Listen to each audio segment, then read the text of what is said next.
Hello, everyone. Good morning, good afternoon, good evening, all my witches and warlocks. Hi, it's me, Sarah James from Jesse James Beads, and we are on day 2 of the Trick or Treat jewelry making event with Jesse James Beads and Softlex Company. Hello, everyone out there, and please give a warm welcome. Hello to the main witch of the hour, Jem Hawks. Good afternoon, good evening, good morning, and so on and so forth. I brought my broom. There we go. I'm going to drop it now on the floor so I don't end up falling over it. How are you all? I hope that you are doing very, very well today. What have you been up to? Tell us what you're at. I'm so excited to be here. Beautiful, beautiful product. Jem, we are so happy that you could fly in on your broom all the way from the United Kingdom to grace us with your magical presence and be teaching us this wonderful, wonderful wire working project to kick off day 2 of our Halloween jewelry making event. It is always a treat to work with you, Jem. I love hanging out with you. I love designing projects with you. I love having you around for our events. And this is the first Softflex event that Jem is taking part of. So let us please give Jem the warmest welcome. And Jem, just tell us a little bit about you. Where are you coming from? What are you up to? What's going on in Jem's world today? Gem's World, Gem's World. I Okay, love there's a song in it. there somewhere, I reckon. 1980s babies will remember that. I am cracking today, thank you, my love. I'm so excited as ever to be with my beautiful friend, Sarah. And it's a new time for me coming over and working with some gorgeous Softflex products as well. We have got a real treat. You guys have already been through day 1. I'm so stoked to be here for day 2. Today has actually been really gloriously sunny. Still a bit cold, but there you go. We're in October. What do I expect? This is true. Yes, it's the same for us here. We're our experience. It's beautifully sunny today, and the colors are just popping. Like it feels like a true fall day today. Definitely. Yeah. We took the dogs out just after lunch today, and the sunshine was glorious. The water was glinting. We went past the reservoir. Everything was perfect. And I even was warm enough to take off my big fleecy coat by the time we got home. So, it's a winner. Yes, fleecy coat off, a witchy gear on. Can you just model for us your incredible outfit? Because I really feel it goes so well with the project that I'm going to be teaching us today. Come on, up, let's see it. Okay, so full disclosure, I bought this about 5 years ago and I was about 20 pounds heavier. So it's held together with a spare belt, but we have the full witchy skirt. Ooh. We have the hat, and you've already seen the broom, and I've just knocked that on the floor. So merry meet, my friends. Happy early witching time. Woman. I love it. We were all talking yesterday at the Zoom after party for our trick or treat jewelry making event about how we love, dressing up either in costume, either vicariously through other people's costumes or through a piece of costume jewelry, or maybe we put our dog in a hot dog outfit. I know you are out there. But Jem, so tell us what are your thoughts on Halloween and dressing up? Like to me, you are a very vivacious, bold woman. I see you've got that hat on. Tell us a little bit about what Halloween means for you. Without getting too deep and spiritual, Halloween or Samhain, as I celebrate it, is a time when we are able to feel more close to our ancestors. So yeah, it's a heck of a lot of fun, but it also takes me back through the generations, and I'm happy to kind of feel close to my family, which is lovely. I mean, for me, it's a matriarchal line that goes back, and I'm kind of feeling them close by at that time of year. So we're working towards Halloween. I love dressing up. I do some acting work, I do some voiceover work, all kinds of different bits and bobs. So I love this is brilliant. I love my job a little bit too much on days like this. And of course, it's a great time to be super expressive with your jewelry making. So you can do things that maybe at the other times in the year, you might feel a little bit, well, that's a little bit showy. Come Halloween, oh my gosh, if you want a bat the size of your body, make a bat the size of your body. Express yourself, have fun. It is party time. I love that. That sums it up so perfectly, with tapping into our ancestors, with, the matriarchal line, like Jem was just speaking of, Day of the Dead in Hispanic culture. and also just the ability to adorn and maybe go just a little bit bigger around this time of year. I love it. Absolutely. Go for those colors that you wouldn't normally wear. So I have no clothing that is orange, but come Halloween, do you know what?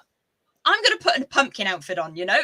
I probably won't because I don't have one, but you know what I'm saying? It gives you an opportunity to explore a part of you that you don't normally explore. Be somebody else for a bit. Why not? It's good fun. Oh my gosh, I love it. And Jem, I love the project that you have cooked up for us for today, because it is very the projects that we are creating today for everyone who's chiming in right now. We have the Jesse James Beads bead and supply kit and the Soft Flex wire and findings kit. Put them together and you've got the 4 projects or the 4 classes that surmise the trick or treat jewelry making party with Jesse James and Soft Flex. Yesterday was more like candy corn, candy trick or treating, like a little bit more lighter projects, fall Halloween based. Today is very witchy. And I might say that the projects are witching themselves. I see what you did there, and I like it. You're just inspiring me. It's definitely a day to be quite daring. The colors that I received in my Design Elements kit, which is called Eternal Love, which I adore, incidentally, absolutely fabulous. Black and red with some metallics in there. That is hot. It's sensual. It's beautiful. And I just love the whole feel of it. It's fantastic. So, Jem, do you want to, or could you please share with us what it is that we're going to be making today? I'm so excited for everyone to see. So I have got a couple of inspiration projects for you to see, but we may not make them. But I also have 2 projects that we are definitively going to make. The first one is a really, really, I think, beautiful pair of earrings. If you've not worked with wire before, don't fret. It's something that if you've got some tools to work with, you'll need cutters, you'll need maybe some round nose pliers, and you'll need some chain nose pliers or flat pliers. And with those simple tools, maybe grab a round form. I've got a Jesse James bead pot that I'm going to use later on. We're going to create together a pair of earrings that to me they're in keeping with Halloween, but they're also a technique that you can move and shake around, put with different materials throughout the year, and it becomes very, very wearable. So it's a project that I think, yeah, fantastic for Halloween with these colors, but you can take it, you can do other things with it, and it will help you to get more comfortable with wire. And then I've got a big showy.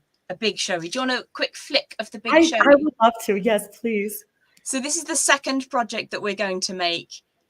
It's a wire lily. Let me just get that a little bit closer to camera. So I've set this as a pendant. So it would hang like so.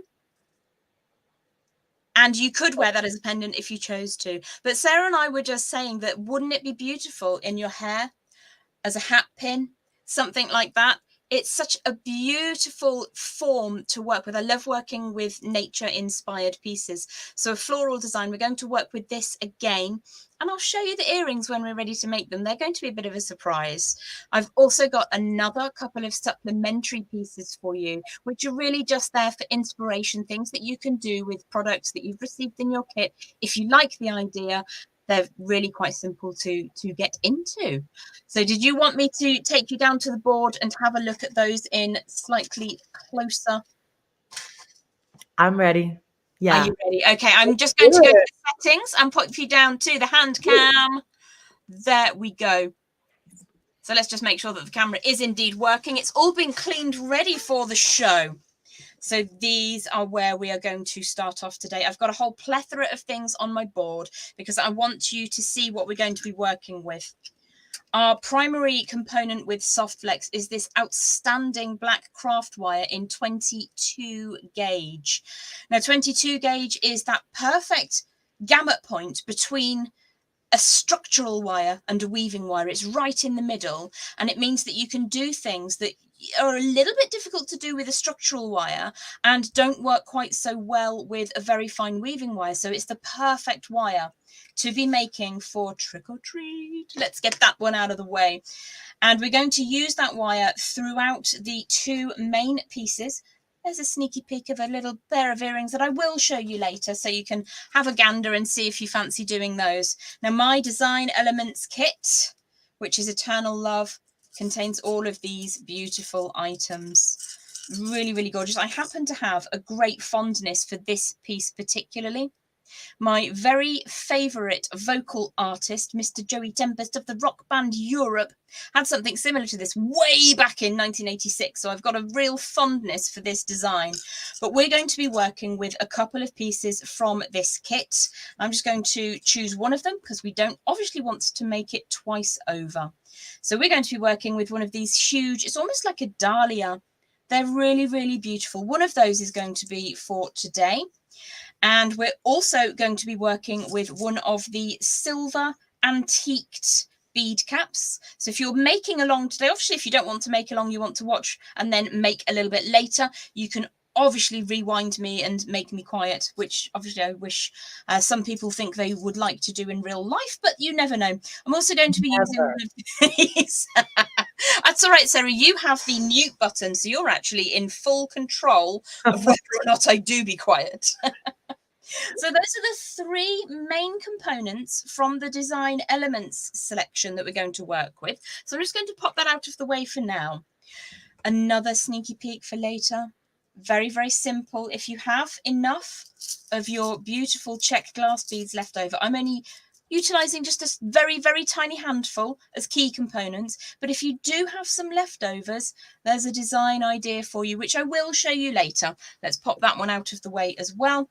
Clear the board down slightly, and we'll get onto this slightly more elaborate wire flower in a little bit of time. So if I take these off the angel wing dish, you can see a little bit more about how they're formed. Obviously, because I want it to be neat and tidy, that ear wire is just going to go literally everywhere. So this is what we're looking towards making. Go on, could you hook up there? That would be amazing. So helpful. Super. So we're working with our gorgeous soft flex wire in black, the 22 gauge reel from your pack. And you should have got a wire tamer on there. So I'm going to unspool far much more than I need. I'm going to unspool about 15 inches. Now, there's a plentiful amount on your reel, so don't fret. You can always find uses for the scraps a little bit later on. So what I'm going to do is just move things up to the top of the board. Three key components from our Design Elements Eternal Love kit. And I'm just going to smooth that through just once. And you'll find that this, because it is coated in black, operates very differently to your kind of copper with silver plating on. It will react differently to a raw copper. It's got a little bit more substance to it, which is why it's gorgeous to work through on a design like this. So I'm going to start at the what I'm going to call the short end. Because I've unspooled about 15 inches, I'm much closer to this end.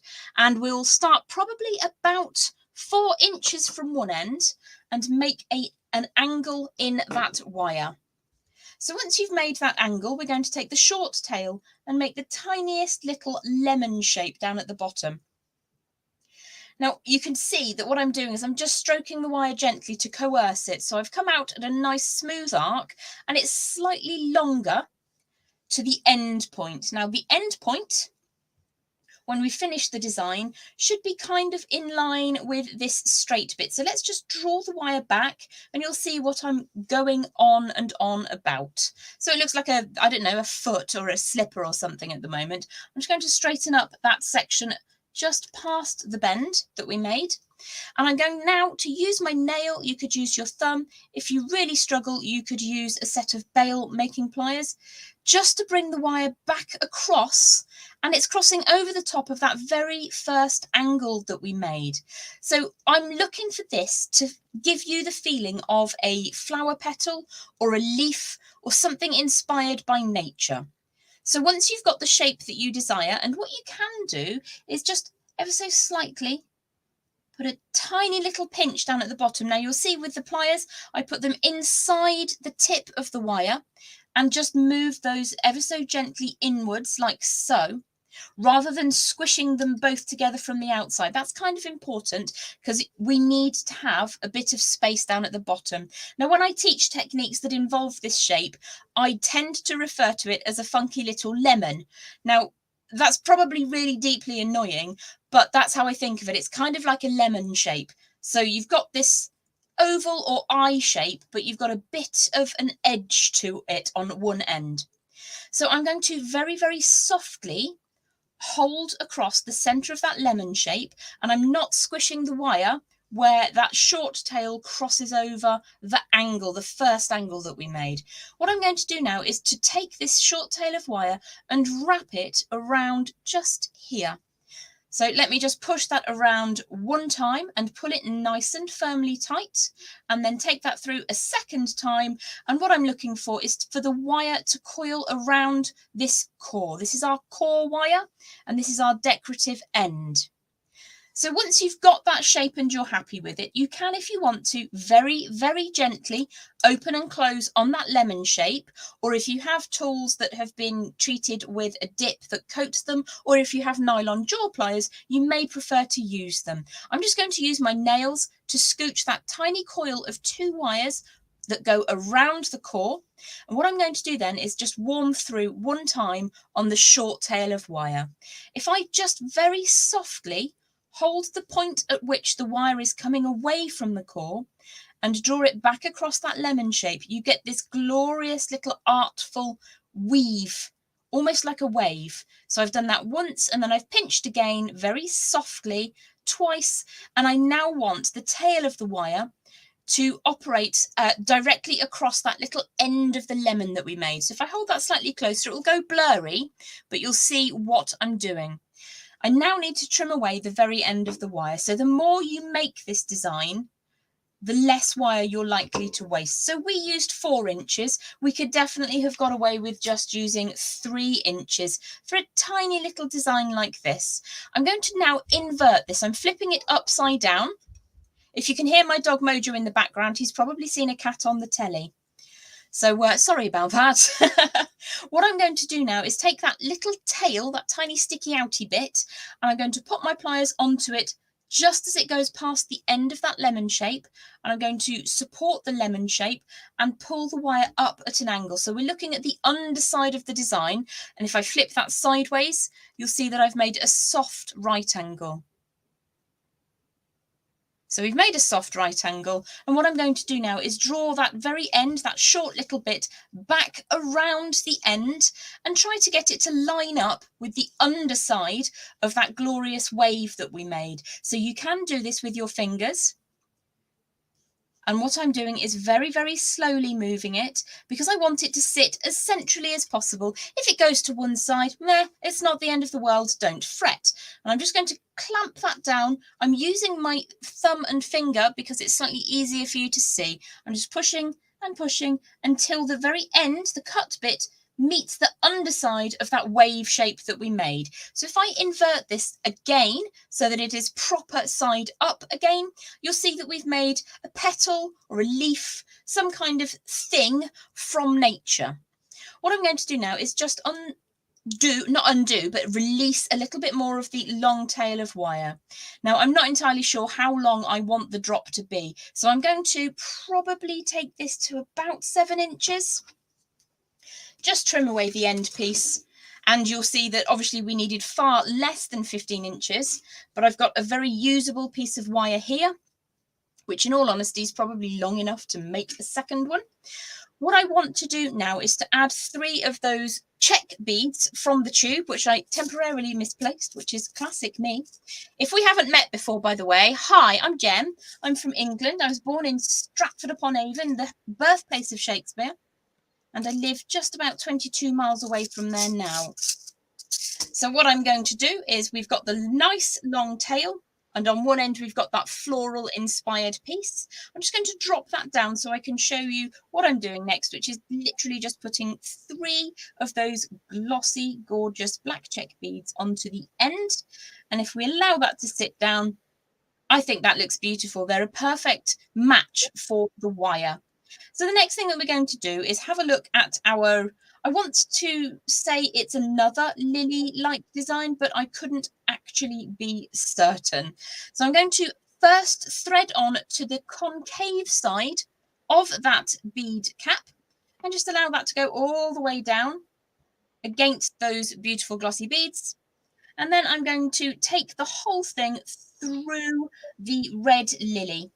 So you can see already that we've made quite a pretty design. And if you wanted to finish off here and just have them as dangling earrings, so they would look like this, you'd miss out on the beauty of the metallic section, but it's a really gorgeous design anyway. It looks almost oriental because of the red and the black and the way that the leaves swoosh down from this angle. But what I want to do is to drag that so it sits forwards. So what I'm looking to do is find the gap between any two petals, and I'm just going to align the bead cap now. So you can see that the bead cap does have large holes.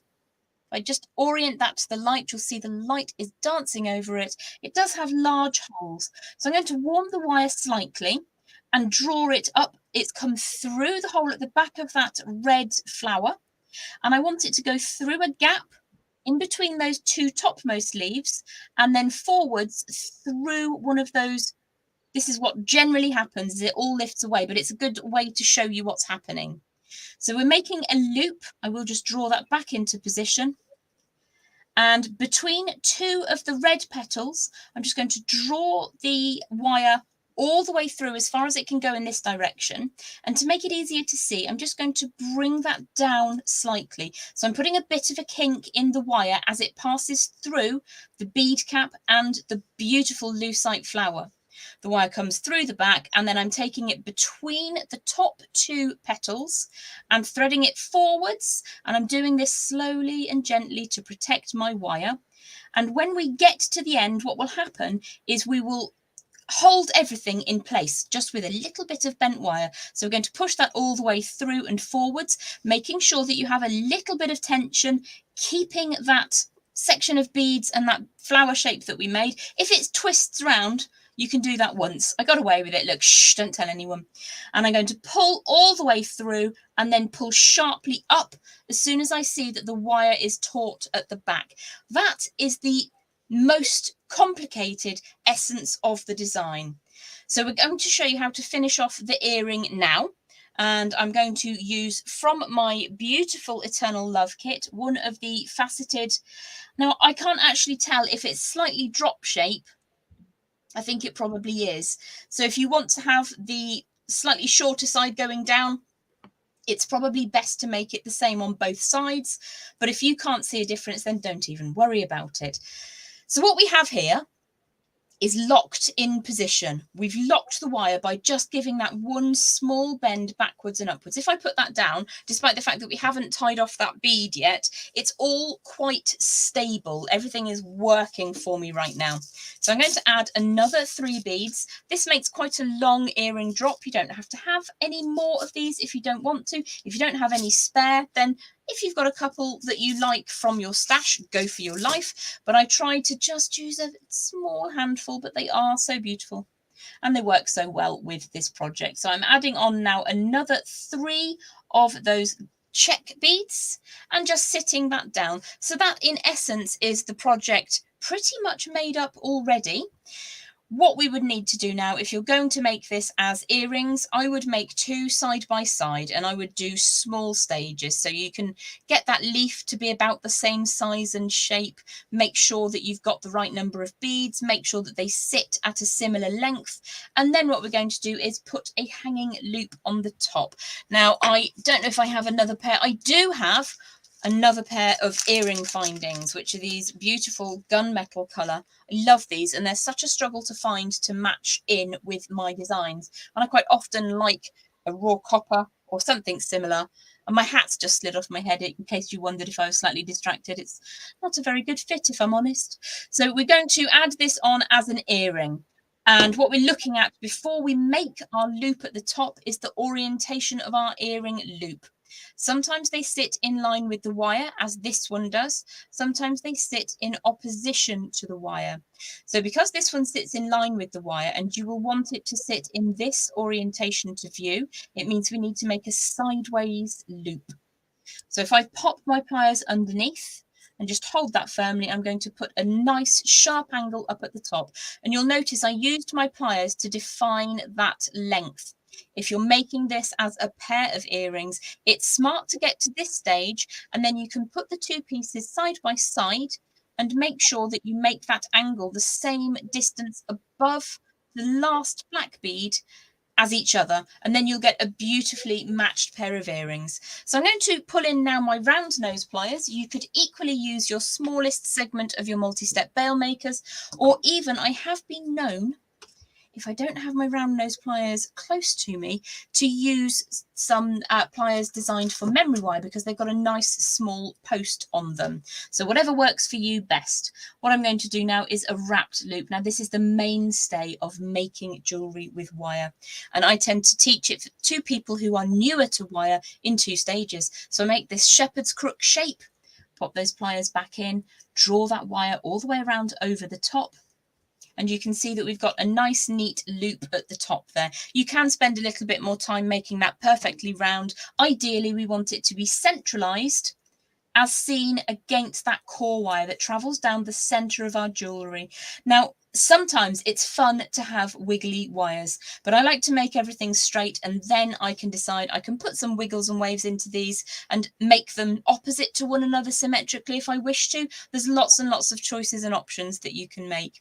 So what I will then do is grip that loop, and now I'm not squishing anywhere the wires cross over at all, only just across the loop itself. And I'm going to draw the wire, and this is the beauty of 22 gauge. Look at how easy that is to move around. So I'm going to tighten that up slightly by pushing the bead up gently against it until I've got a really nice, neat coil of beads. Now, please be careful if you are newer to handling wire and beads. When you're using your tools, what I tend to do is cover the end of the bead with my thumbnail and then just tighten things up like so. So when you're newer to wire, it can save a little bit of heartache rather than shattering a bead. So if I flip the design over now, at the rear of the design, I'm going to trim away using the flush side of my semi-flush cutters. Bloop. And I'm going to keep that for later because it will become useful at some point. It's such a lovely wire. Now you might be able to see that there's a tiny sticky uppy bit. You can just about make it out. What we need to do is make sure that that is tidied away neatly. So find the best orientation for you. Again, be respectful of those beads and just tuck that down tidily. All that you need to do then is just open up your earring finding, whatever type that you have, and close it back up, and you have got another beautiful red and black earring, which won't go on the stand, obviously. Such is the joy of live. There we go. Let's pop that onto the end. So, do you know what? Just ignore that bit. So this is utilizing your Eternal Love design elements, that gorgeous 22 gauge black craft wire from Softflex. And we've quite quickly, I think, made a beautiful earring. Now, when I was talking about making things a bit wiggly, you've got a little bit of movement that you can apply if you want to, so you can mess around to your heart's content. You might like them to stand perfectly straight, as I do. Actually, I quite like them to be nice and straight. Jem, So, yes. Look at this. Can we take a look at that leaf up close? It is so cool. I loved how it looks so complex, but you worked it up so easily. Yeah, bring that up to the camera. So if you like, I can grab a chonking great bit of heavy wire and show you that with some heavy copper wire on screen. Do you know what I think I want to see with it, Jem, actually is the backside, how the little line for the leaf comes down, and then it is just kind of like. Let me grab this one. It's slightly longer so you'll be able to see. It And just goes around the tip and squishes down. I go by hand if possible, and just push that so that it lines up. Cool. It's slightly blurry because we're out of focus. I can refocus if you like. I can see it. I see what you're saying now. If anybody has any questions in the audience, please make sure to type them into the comments so that Jem can answer to you. But I see now what you've done, that you just looped that line around, that leaf line, that central leaf line, and just flipped it on over the bottom tip of the leaf, that little curved lemon drop tip there. And then you line it up, and it just kind of hides itself. It does. It's mechanical, but it's beautifully mechanical. Yes, it's great. Cool. Thank you. You are more than welcome. I am actually going to be wearing these myself. I think that they are really attractive. Oh, yeah. They're so beautiful. you know, I love red and black anyway. It's a classic sultry combination. If I could wear Halloween clothes all the year round, I probably would, to be fair.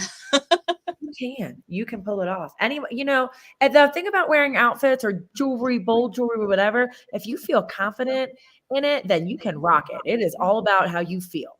Absolutely. I wholeheartedly endorse self-expression through jewelry, through clothing. Jolene in the audience, hi Jolene, Hi. asked if you could also please show it with a chunky copper wire. I absolutely can. It will take nary a moment. So as ever, there are pieces of wire on my desk. This is a 16 gauge wire.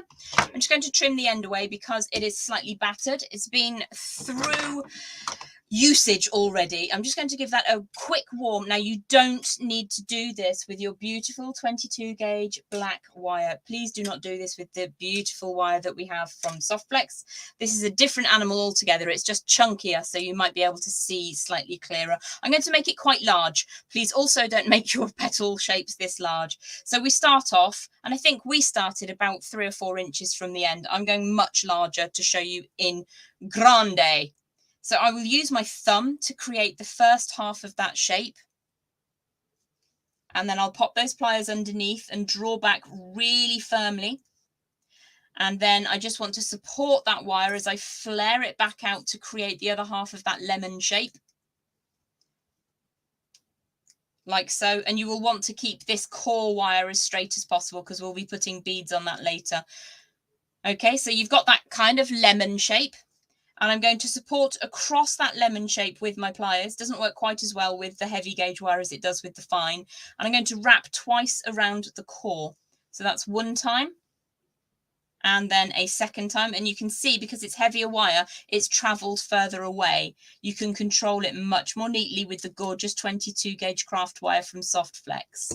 So I'm just going to tidy that up. Please don't do this with your beautiful craft wire. You won't need to because it will behave for you. So there's the lemon shape. And we've got those 2 rotations of wire all the way around that core. And then I'm going to create a wave. Now, the wave does go outside of the leaf shape or the lemon shape. And that's by design. So I'm going to bring the wire across the front of that leaf shape, pinch and return in the opposite direction. So you get this almost like a wave. And then I'm going to ensure that it goes across the tip of that lemon. And then it's catching on the board, of course. Let's just turn that around. Okay, we're going to have a look at the underside. So flip that over. And you can trim that down for your 22 gauge black craft wire.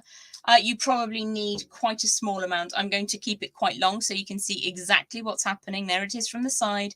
There it is from the underside. I put my pliers just past the end of that lemon leaf and create a soft right angle, so that it fits over the top. Now, I'm used to working with wire, so don't worry about my thumbs.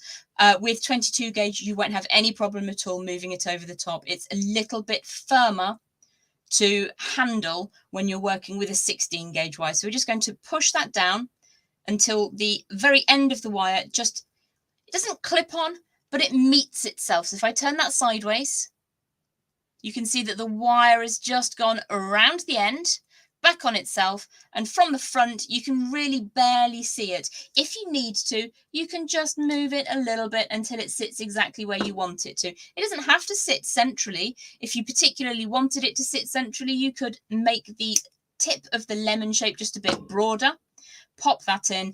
Don't do this with your 22 gauge because it won't appreciate it. But with this big fat chunky wire, I can be a little bit more brutal with it.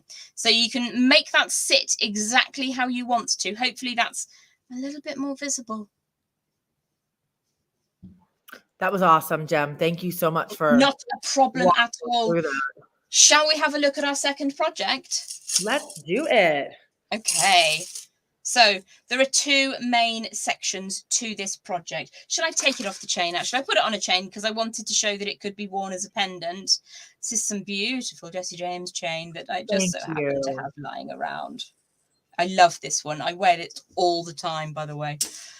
So there are 2 main sections to this project. If I just put my hands through like so, we have the floral design. Now, I've been making this for about 8 years. It's one of the first things that I did with wire is start to make flowers. So we're going to make this flower.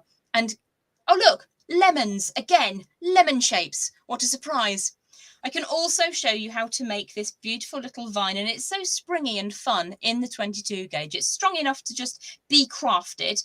Maybe as a badge, it's a little bit light, but in your hair, absolutely perfect. Maybe as a pendant you'd like to.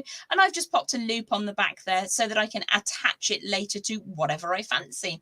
Now, we can use one of the lucite, it's almost like a bluebell drop kind of shape, and that just highlights the point at the back of the flower. If you don't want to use that, you don't have to. I think it looks lovely because of the contrast in colors. So let's grab ourselves our black wire again, and we are going to be using again the 22 gauge black from Softflex in craft wire. Let's just get that off screen. We need quite a lot, so I'm going to unspool a substantial amount, and then I'm going to choose a size. Now, my flower becomes the size it is. This is just slightly larger than the circular form I use. So if I make it with one of these Jessie James beads pots, you will be able to see it quite large on screen. I would suggest using something a little bit smaller when you're making your own flowers, unless you want to make gargantuan ones. So a ring mandrel is ideal, or a hairspray lotion lid, whatever you've got around that is nice and solid and you don't mind wrapping wire around it. So what I will do is I need to have 6 rotations around the round form that we're using. So let me just unspool a bit more. I didn't unspool quite enough. I've taken about 2 feet now, about 24 inches, 60 centimeters off that reel. And I'm going to start a little way in from the end. Let's just pop you up there so you don't get caught. So I'm going to just use my thumb to trap the end, and I've got a spare 4 inches or so of wire. You would probably want to have a little bit more than that, but the reason I'm not doing more than that is because it will knock things off my screen. So give yourself maybe 6 or 7 inches spare, pop your thumb on, and then rotate. That's twice, 3 times, 4 times, 5 times. Gosh, I need even more than 2 foot because I'm working with such a large round form. And then there goes that 6th time. So again, on the other side, we will need, let's just cut this from the reel. That will make life slightly easier. Get that back out of the way. So I have got 6 rotations around my round form. Now, these petals are going to be huge because the bead pot I'm using is quite large. It's probably about 1.5 to 2 inches wide. Diameter across. So the first thing that I want to do is keep that not tense so that it's painful, but keep them side by side so that those lines don't get all muddled up. We want to have 6 straight lines, and then they just cross over at the end. So where they cross over, I'm just going to rotate the form around. It's the easiest way I can show you what I'm doing. This, if you do this yourself, it will feel very, very weird. All we're doing is twisting those wires. Now we need to get them off the bead pot, so getting them not too tense is important. So we're looking to keep those round shapes. Doesn't matter if they deform slightly. We need to keep them side by side. So you've got those 6 passes of wire. She says, checking herself, making sure that there are indeed 6. There are. One of these tails I need to take inside this bundle of wires. So if I just push that through and back out again, what I'm going to do again is twist. And this is how I would have done my twisting to begin with, but I wanted to show you the round form moving instead. So just like a key, I've just twisted that twice, and this is why I've got shorter length than I need, because it goes everywhere. So we've now secured 6 circular pieces of wire. You can do that really in whatever way makes you happy, but we need to secure them. So I've secured the 6 bundle together, and then I've twisted those 2 tail wires again. Now, these tail wires are what you will use to make any kind of loop to attach this to a thing. If you've got a really, really tiny amount, don't worry, you can simply just sew your materials together using accessible parts of your design. It's not something to fret over. So in order to make the lemon shape, what I want to do is just start very, very cautiously making those 6 loops into slightly more oval formation. Chain nose pliers are the next thing for the job. And what we want to do is just make that nice and oval, and then find the direct opposite to where we've tied everything together. And then grip carefully and gently at the end of the form. And what I'm going to do is, the first move I'm going to do is this. I'm going to twist one way, I'm going to grip that and twist one way, and then I'm going to go to the other side of the shape I make and twist the other way. So if I show you exactly what I'm doing first and foremost, I'm pushing with my non-dominant thumb against the curve here, and you'll see that we've got the first half of that lemon shape made by pliers, so they'll all be the same kind of size. We want to then put those pliers into that little notch shape that we've made on the end, making sure that they don't move around too much. And then I'm supporting with my non-dominant forefinger on this side to generate those shapes. Now, they do tend to waggle around a little bit, and you can play until you get that exactly how you want it to sit. But we now have 6 very similar lemon shapes, or leaf shapes if you prefer. So what I'm going to do now is just pull the tail wires over to one side so I can show you an above view, because this is where the magic happens. I'm going to separate those the 6 wires into 2 bundles of 3 and just open it out. And it is literally like opening a clamshell, opening the petals of a flower. So I've got 2 bundles. If I draw that down to the bottom, it looks like a child's representation of leaves on a flower. We just need the flower on top. There you go. I've made kid art. Go me. So we have got 2 bundles, and there are 3 lemon shapes on either side. And as I said, this is way, way larger than you would want to make in this wire.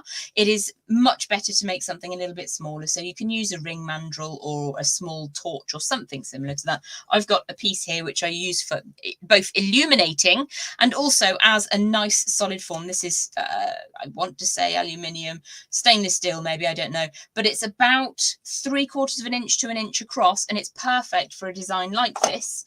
And I haven't had to go out and buy another tool, which is always good. So I'm going to look at the top section now. I've just twisted it round through 90 degrees. Pop that back up into the corner so that you can see I've got my 2 bundles, and there are 3 wires in each bundle. And all we're going to do is delicately open these out, and it doesn't matter what order they go in. The top one can be in the middle, the bottom one can be over to one side. It doesn't matter. What we're looking to do is just open those flower petals out carefully. And then I'm going to flip that over onto the other side. It looks a bit more like a padparaja at this stage. The reason I teach with an even number of petals is because it's easier to do this part of the design. If you're trying to do so, often in nature we have 5 petals because it sits more symmetrically. So you've got 1, 2, 3, 4, 5 on this piece. But for this design to work, it's even numbers so that you can split the bundle in half. It's possible to do it differently, obviously with odd numbers. However, for the purposes of teaching today, I've gone for 6. So what we're going to do then is just start pulling these shapes so that they separate. Sometimes you will find that a bundle just moves better in one direction than the other. So you can reform this as you go and just gently and carefully separate out those wires. That one's popped through, so there we go, that's better. And you might need to just gently coerce the wires to sit exactly where you want. Now, in order to get the design looking a bit more floral and less like a drawing or one of those things that you give to small children, you know, that catches the wind, what we can do is add some shape and form to the petals themselves. So if I just scooch a couple of them out of the way for a moment, we'll work on this one first. What I tend to use is my finger, but if you don't want to use your finger, you can use a round form like this handy little tube, and I'm creating a bend in that petal. So you can see that there's just a very soft bend, and then I put the tube on top and rotate the tip back up towards me. And you can play around with this design endlessly. So you've got quite a dramatic bend on that one. If we bring the next one over, what you could do if you wanted to is you could bend down the petal downwards first and then the tip outwards, and you can alternate the designs in that way. You get much more of a 3D effect if you start adding a little bit more definition to the petals themselves. So like I said, you can use forms to help you. It's a lot quicker for me to just simply bend those wires around, and I'm just going to put that one in the same orientation simply because I prefer it. And suddenly you've got something that's a little bit more lifelike. Now from that angle, it looks patently hideous, but if you size this down, you will get something a little bit more attractive. That's the basis of the technique. If I just pull out then those 2 wires that are at the back, and what we can do is add one of those lucite drop flowers. So you'll need to thread both of your tail wires through that lucite flower form, which I know I did because look, it literally goes through there. So, oh, it's just because it's slightly bent over at the end. Maybe make sure they're straight first. There we go. And when you pop that underneath, it just adds a pop of colour to your design. Like I said, this is way, way larger. And the reason I've made it so large is so that you can see more clearly how to create the piece itself. Like I said, I think it's much prettier when it's smaller. All I've done with this design is just simply twisted these 2 wires together. There goes one of the pots. It's not a Jem Hawks tutorial if I don't knock something flying. So let me just separate out those 2 spare wires. This was the little tail that we had on either end. What we're going to do is just twist this like a key. And if you put the same little bit of tension into it, there are tools that you can use to help you twist wires, but I much prefer twisting wires by hand because it gives you an opportunity to learn how wire works. So we're taking this up from a 22 gauge. When you double a 22 gauge, you get approximately, it's not exactly the same, but approximately a 16 gauge. So it's 0.6 millimeters across at 22 gauge. And 16 gauge is about 1.25. So it's not exact maths. But if we just keep on twisting, keep on swimming, get that all the way. I can't actually really commit to taking that all the way to the end, so I'm just going to trim that away. You've then got a nice sturdy piece of wire that's equivalent to a much heavier gauge, which you can create a wrapped loop in exactly the same way as we did at the top of the earrings. I don't want to repeat techniques all the time, so just exactly the same technique. You make a right angle, create a circular form, bring the tail all the way around. Now, obviously, when you're bringing the tail around, it's a little bit more substantial when you're working with that twisted wire. So it won't act exactly the same, but the key technique is the same. Now, this is much larger than it ought to be, which is why it's kind of getting away from me slightly. But if you make that small enough, you will end up with this design.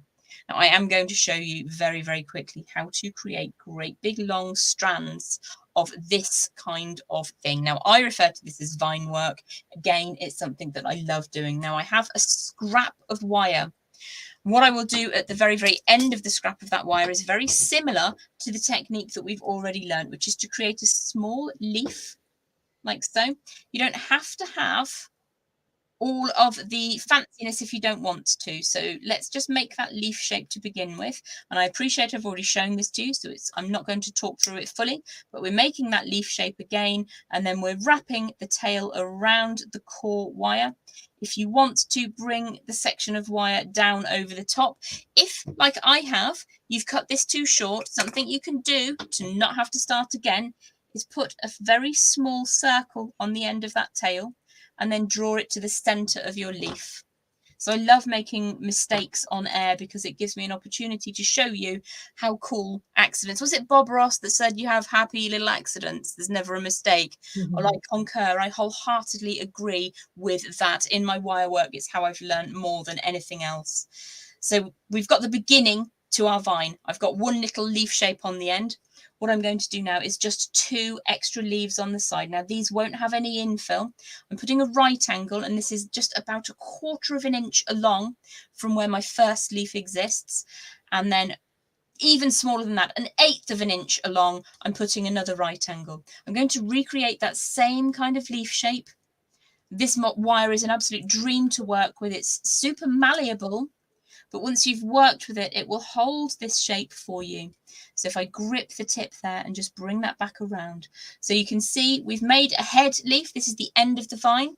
We've come down 1/4 of an inch, come out to one side, and then after 1/8 of an inch, we've created another leaf. We've made a fair few leaves with me now. So what I'm going to do is bring that tail around that tiny 1/8 of an inch section. It's only taken 2 wraps of wire to fill that in. So that's what we've got so far. And what I tend to do with my vines, although you can have them all on the same side, is I like to alternate. So we're going to come down it. If you wanted to recreate the distances, it would be 1/4 of an inch, make that little right angle, and then 1/8 of an inch along from there, we would make another right angle. I'm twisting this around because I'm right dominant and I can't do it with my left hand. And I'm going to create yet another little leaf shape. And the wire works so beautifully just between, you don't have to have long, strong nails, just a little bit of control. Sometimes it's easier to learn with your fingers than with your pliers. It's a great tool, actually, to try that out. If it doesn't work, then grab your pliers. All is well and nothing is lost. So I've made the first half of my second leaf on the vine. Draw that out and then draw it immediately back around. So we've made yet another funky little lemon shape. I'm going to grip across the 2 wires that are outside of the leaves, but not on the nexus point where they cross over. And then I'm going to wrap a couple of times. And you know what? I'm not worried about that not being tight. It's a vine. Vines are fun and organic. If you want to take extra time than I am taking and make this absolutely pristine and perfect, if you're making bridal jewelry, for instance, perhaps you might want to make these all exactly the same. For me, it's quite an organic design. And then you just come down again. Guess how long? Another 1/4 of an inch, right angle bend. And then I'm going to make an turn again 1/8 of an inch up and just continue. And this is something I do if I have a slump of some kind. If I can't make anything, I will simply get some wire out and I will make myself some vine leaves or a great big long section of vine work like this. And I'll find that you can add little gemstones or little beads in. There's so many more beads in the Eternal Love that you can add on. You can even, if you want to, if I just re-straighten this, you can put beads on between the vines that you're creating. It's really, really beautiful when you do that. So if I just rebend that out, you can see that we would continue with another leaf on this side, wrap around the stem, 1/4 of an inch. You can add a bead if you want to, you don't have to. And you can just continue in that same way. When you get to the end of your wire, I would say give yourself a good 2.5 to 3.5 inches of spare wire on the end. And that gives you the opportunity to wire on to whatever you're working with. So for instance, with this piece, I made all of my vine and then I attached it just by rotating it around. Let me just pull those other, I'm going to destroy my flower now, but please don't worry. I'll try and remake it later, but it doesn't matter because I'm trying to show you what I would suggest you do. So I've made this great big long vine of little leaves. You can add beads, you don't have to add beads. And then I'm going to rotate the tail of wire from my vine around that core wire at least 3 or 4 times.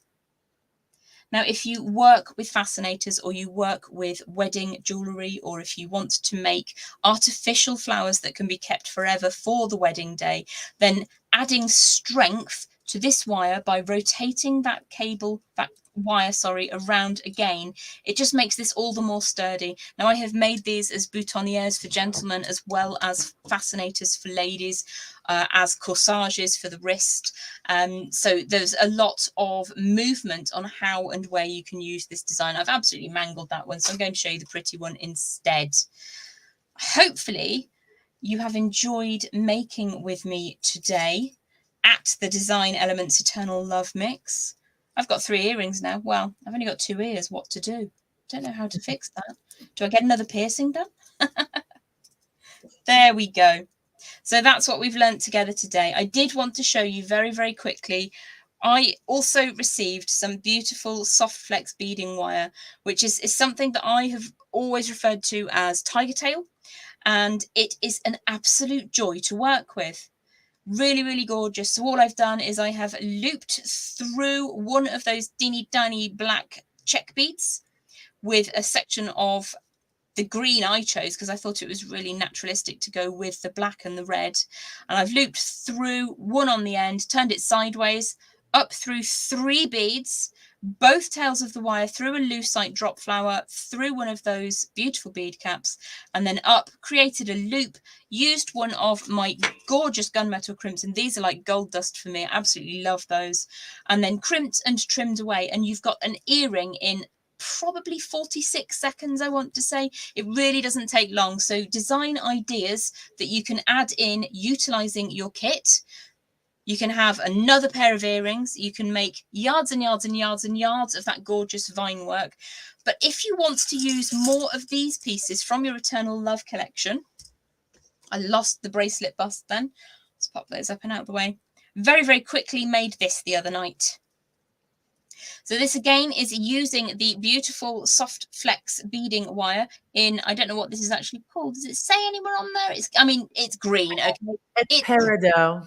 Peridot. That makes a lot of sense. It's perfect is what it is. And I've looped through one end of my, I would call it a lobster parrot claw, something like that. And I've just done a tiny bit of ladder. Now, I'm sure that you are familiar with ladder weaving, but I've just taken those 2 strands through a bead, separated the 2 strands, added on 3 beads, and then taken those 2 strands and crossed them over. And you get this lovely opening in between, drawn them back together, and I've made a bracelet in probably about 9 minutes maximum. And that's utilizing all of those gorgeous beads from the Eternal Love collection. A couple of crimps, 1 clasp, and I really like it, and I might wear that this Halloween. Jem, this has been just so cool to watch you design these projects. You know, I was very excited. There she is. Hello. There Kind she of jaunty, no? And I'm going to invite Danielle into the room here. Oh, lovely. Hi, Danielle. Hi. Real quick before we intro Danielle, I just need to say how cool it was, Jem, to learn the earring project and to have you walk us through creating that leaf design, that lemon leaf, however it looks or feels or sounds right for you, creating that leaf design. Then Jem showed us the leaf design in a little bit of a thicker gauge wire, just so we could really get the visual for it. Now, from there, Jem taught us how to create this beautiful flower, which I cannot wait to see everyone give it a go. The 22 gauge wire is super malleable. You can do this. And I'm so excited to see everyone's renditions of this. Jem, you did such a great job teaching this project. It looked hard, but when you did it, the way you walked us through it, I feel confident. I promise you, even if you're really, really new with wire working, a design like this is achievable. That flower design, I learned wire working in 2014, and it was one of the first things that I kind of just, this is brilliant. I get it. So if that's the moment for you and it turns you on to working with wire and jewelry, that will make me super happy. And what an inspiration too, guys. Jem has been doing wire work for less than 10 years. Can you believe this? No. You're a star. Are you so good? Bless your heart. That's really kind. I'm not good at taking praise. I'm going to change my hat. This one is slipping off. So wait. I have an alternative. Oh, yes. You're so witchy. I love that. Delightfully evil. So cool. Thank you, lovely. How are you? I'm doing great. I loved your class. I made the earrings. Oh, fantastic. Oh my gosh, let's see. Hold on. Let's have a look. They look amazing. Yeah. Absolutely fantastic. I love it. I love the leaf. Great. The leaf is so cool. Isn't it gorgeous though? It's so easy, so simple, so quick to make up. And then you just put them everywhere. Love them. Oh my gosh.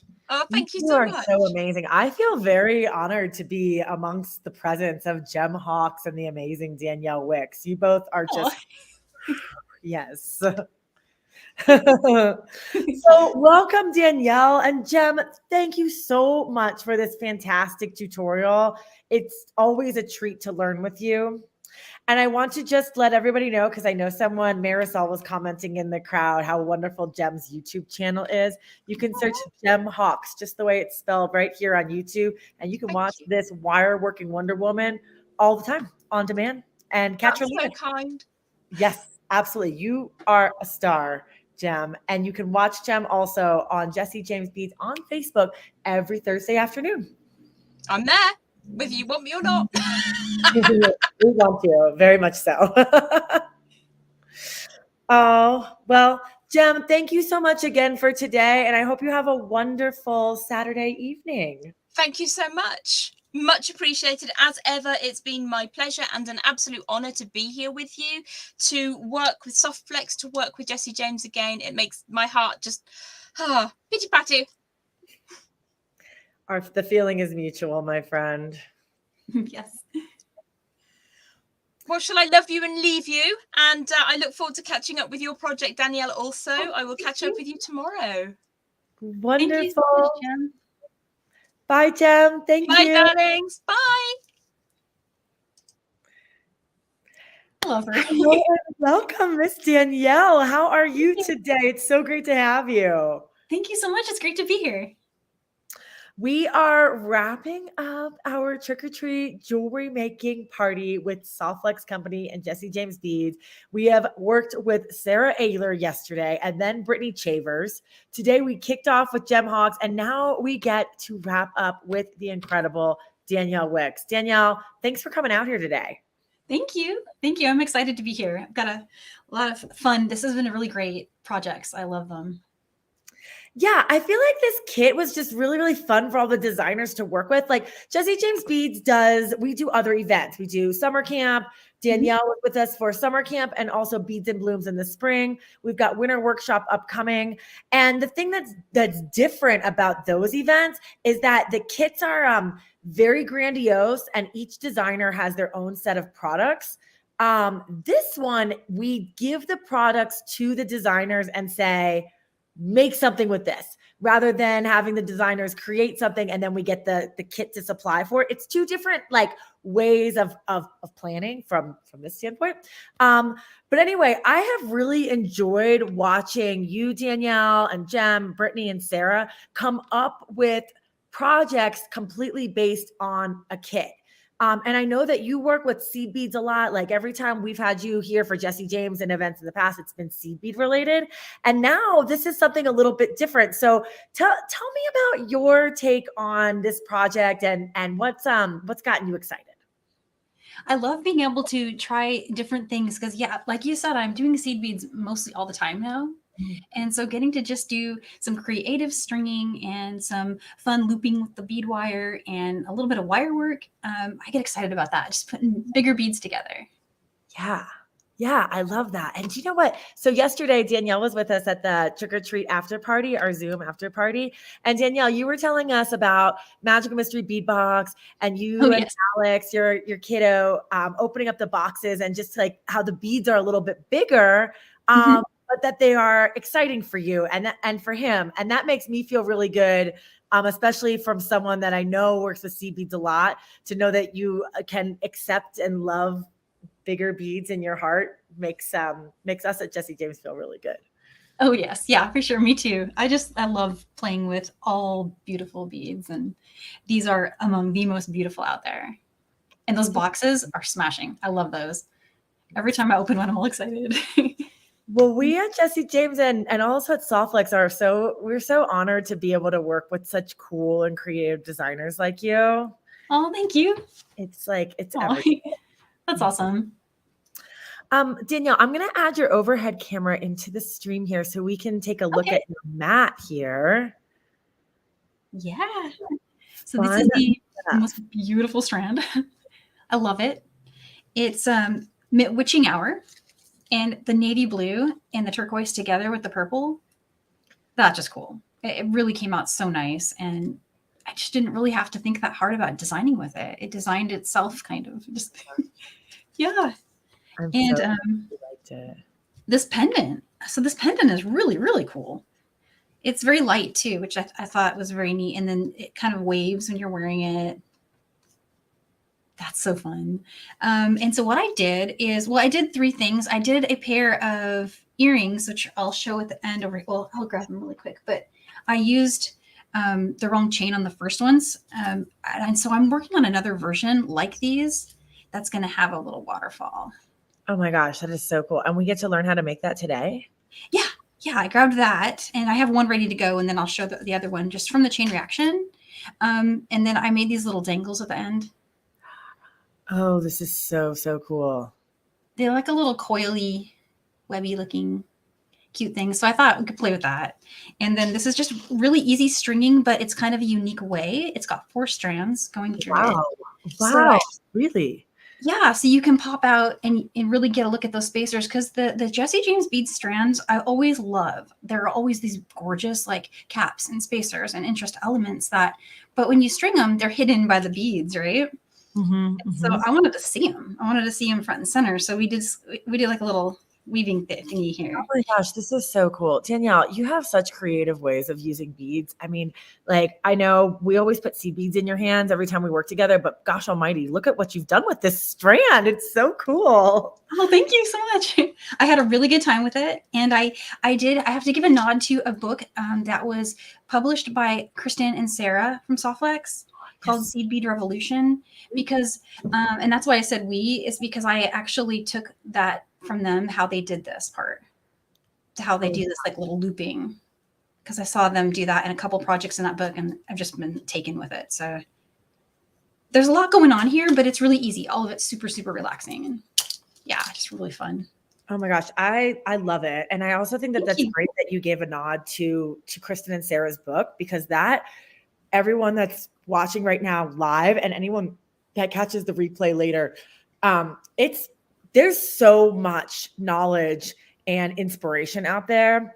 You can see something in a book, you could watch a tutorial right now, and you might make the project just like it is, like the outfit that's on the mannequin, or you might turn it around and feel your creative juices spark themselves, and then all of a sudden there's a new design that hadn't even been born yet.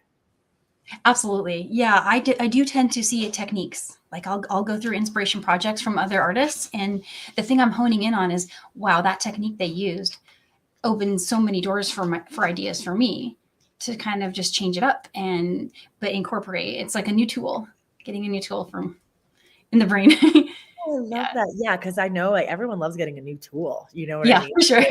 Oh my God, I have so many. A new tool for up here? Yeah, for real. Exactly. Yeah, like last but not least, I threw together a bracelet, and it was just because I had a leftover focus bead. I had one of these left at the end of making it, because I kind of did like a symmetrical thing here. So I had this beautiful bead, and then I had this cat, and so I made like a little double layered bracelet that just goes around, and it's super cute. Oh, I love it. Okay, so we're making a lot of projects. I'm going to keep us down on the hand cam. Are you ready to get going? I'm ready, yeah. I'm going to start with the necklace. I was thinking that's probably the one that takes the longest, and is it's the one that, needs the most space. So let me clear off some of the stuff here. And you'll need the setup, by the way. Look how cute Danielle's mat is with the little flowers there. So beautiful. I needed it to be like festive, and thought it'd be kind of cool. So so what I'm going to do first is cut a pretty good length of the black medium Softlex. And so you can, of course, adjust this to your desired length. But what I have here, it's basically a little bit shy of 15 inches on each side in one direction. But keep in mind, it's doubled. So you're going to be cutting 2 strands that are about 35 inches long. And those strands, they work doubled, so your necklace isn't going to be 35 inches. But if you want it to be longer, because there are a lot of extra beads in this kit, you could absolutely expand this, and of course you can shorten it if you'd like to. This one, when it's like being worn right now in the way I'm going to teach it, as you're wearing it, the pendant is going to hang at about the 15-inch mark down from your neck. So it's a really good length for a focal pendant, I feel like. And I can try it on later after the demo and show you what the length looks like and everything, so you can change it up if you want. But yeah, about 35 inches, and do that twice of the medium Softlex in black. And then also, when I was talking to Sarah at the end of our class we did on Wednesday, and she was saying how beautiful this would look with the other wire colors too, particularly the green, the peridot. So if you want to change that up, feel free to do that too. So there's my first strand. Got that one ready. And here's my second one. I'm measuring these off of the mat here, but 35 inches 2 times. So that's going to use most or pretty close to all of your wire. I had just enough left here to do like a bracelet after that. And go ahead and bring your two of the ends together. So again, these are 2 strands, and each of these strands is 35 inches long. 2 of them. Bringing the end together. And I'm going to move this aside real quick. Take the pendant first and go ahead and just bring the 2 ends through the pendant, and then bring it together with the other side. The other ends over on the other side to kind of like find a midpoint. And just bring it all the way down to the midpoint. So what you have here is the 2 strands of soft flex going through your pendant, suspended at the midpoint. And up here on the other side, I'm holding the top of those 2 strands. And so how's everyone feeling about that? Is that, does that make sense, or did I lose anyone? Looks like. I think that makes sense. Okay. So yeah, so you have the 2 through the pendant, and then the top that forms 4. Yes. Yeah. So we're going to be working, each side's going to be worked with 2 strands now. And I'm going to go ahead and get the beads free from this one here. Ooh, he escaped. There we go. All these gorgeous. I love the colors of the strand too. It really, it's Halloween without being Halloween. Like, it has a little spooky to it, but you could wear this all year. Yes, absolutely. That's the first thought I had. And this crystal, oh my gosh, look at that. I know. It's so good. This is a really beautiful, beautiful strand. I mean, I love them all. I'm always excited about them, but I really love this one. And these are navy blue. Like, if you take a really close look at them, how cool is that? They're like a denim lapis color. It's just a really neat color. I was impressed by that. And I'm going to get some Rolla. These are 4.5 millimeter Rolla. And they're really cool because you can fit 4 strands of soft flex medium through them. So bonus. But and of course, feel free to change up this design. It's going to work no matter what configuration you decide to go with. But what I did, I'm just going to stick to the original sample. Is again, we're bringing that pendant to the midpoint, and we're taking the ends of the wire here. Let me bring them back. They got a little moved away. Bringing all 4 of those ends together. And then just, there's that one at the center. And then grab your boho bead and bring them all 4 through it. And, a little bit of patience. It takes a second to get them all through. And this is the only part I was a little remotely nervous about demoing, but if it helps, you can always bring them through 2 at a time. Yeah, the boho beads are all handmade. This is a bead that is very signature to Jesse James beads. It's a polymer clay that's rolled to get its shape, and then we add some embellishments and sparkles and all kinds of cool stuff to it. But like, because of the handmade nature of it, sometimes the hole in the middle can be a little bit wiggly. They're made on dowels, on like little skinny straws. Oh wow, that is so cool. Yeah, they are really cool. And this is a custom design for this kit. It's it's custom. Oh, it's so beautiful. Yeah, really cool. We thought it was really witchy. And it's the perfect focal for this design. It absolutely just makes the design. And so I've got all 3 through. And what I started doing is just kind of feeding them through individually until I get there. And it will go through. You just have to give yourself a little grace and patience, and it always works out. And there they go. All 4 of them are through. And then just go ahead and bring that down.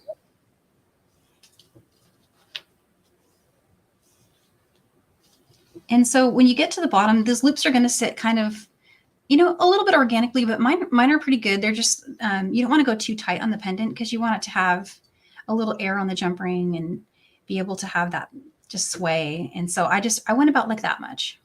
And it is going to move around a little bit. This isn't like a locked in stone design. It's I think it was Brittany who mentioned that she just loves pieces that you can wear that are kind of like where you can fidget with the position of the beads. I am the same. I actually really love jewelry where you can slide stuff around on it and play with it. And so this design is absolutely one of those kinds of designs. And so I brought on one of the sparkly, gorgeous little beads there. It's the hematite crystals. It's so really pretty. It's like black diamond. So that's next. So you're going boho bead and then that. Slide that down. And then what I did after that was I locked it in with a rolla bead. So I'm going to bring all 4 of these through a rolla. And this is a snugger-ish fit. It's not like tight, but it's snug enough that when you place it down here, it kind of slides into. And what I'm going to do really quick is I'm going to switch this order because I noticed on one side.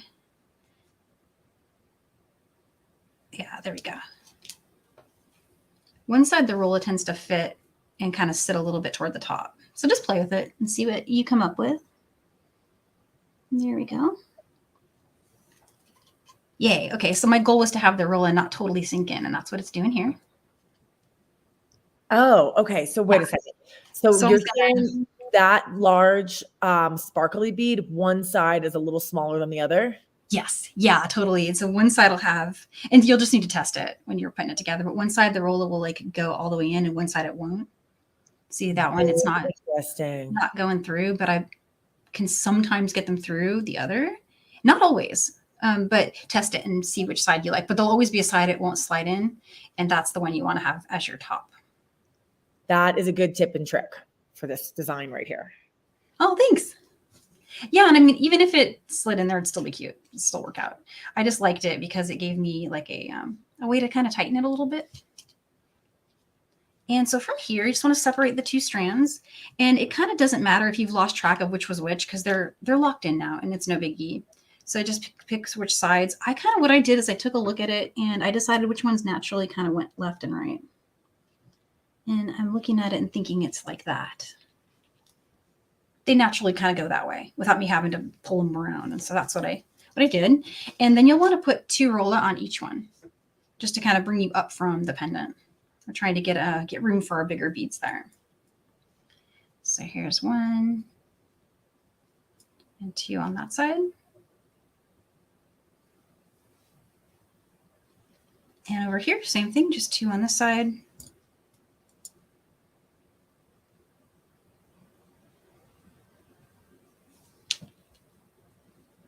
All right.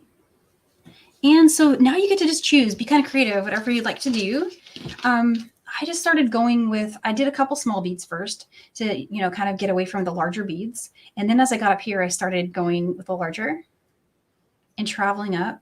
And so I'm going to show you how I did there's 2 different types of stringing happening here. One where you're going through, one where you're using just one, and one where you're looping. So I'll show each one of those and we'll just go along to the top. So let's see, I went with this one. Put the next bead, the next interest bead, put it on just 1 strand. And slide that down. And so it's going to have 1 strand coming along the outside of it, which makes it look like some of those like knotted, if you've seen like those really pretty wax linen knotted pieces that lots of folks like to do, where they have one of the strands outside the bead. That's the look I was kind of going for. And plus it has like a webby look. And there's 3 rolla brought on top of it to kind of lock it in. But see, you can move it around and kind of play with it. Same thing over here. I'm going to choose an interest bead. One of these. Bring that on. Just one of those strands there. Slide that down. And one of the strands will kind of like sit either in front of or behind it, whichever one you like. And then 3 rolla. Bring those on.